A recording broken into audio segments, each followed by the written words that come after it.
पदवीधर आणि शिक्षकांचे प्रश्न मार्गी लावणार। पृथ्वीराज पाटील, जिल्हा दौरा समन्वयक।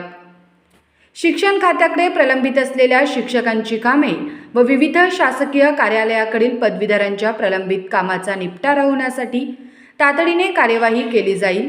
शिक्षण क्षेत्रातील विविध संघटनांच्या नियमित बैठका आयोजित करून त्यांच्या समस्या मार्गी लावण्यासाठी शिक्षणाधिकारी, शिक्षण उपसंचालक कार्यालयांना तातडीने कळवण्यात येईल।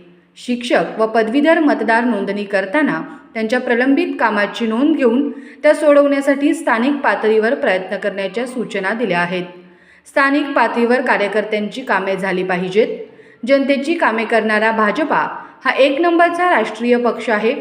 प्रशासन मजबूत असेल तर संघटन उत्तम दर्जाचे होते आणि त्यामध्ये लोकांची कामे करण्याची यंत्रणा मजबूत होते।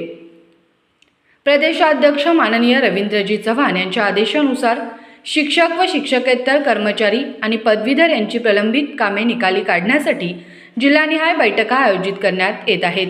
प्रलंबित कामाची निवेदनं द्या, त्यावर तात्काळ कार्यवाही केली जाईल। धोरणात्मक निर्णयांच्या प्रकरणी संबंधित खात्याशी प्रदेशाध्यक्ष चर्चा करून योग्य तो निर्णय शासन स्तरावर होईल, असे प्रतिपादन भाजपा प्रदेशाध्यक्ष माननीय रवींद्रजी चव्हाण यांचे विशेष कार्य अधिकारी माननीय संतोषजी साखरे यांनी सांगलीत शिक्षक व पदवीधरांच्या प्रलंबित कामे मार्गी लावण्यासाठी आयोजित सेवा अभियानात केले। शिक्षक व पदवीधरांची प्रलंबित कामे मार्गी लावण्यासाठी कोल्हापूरच्या बैठकीस महालक्ष्मींचा आणि सांगलीच्या बैठकीस गणेशांचा आशीर्वाद लाभला आहे।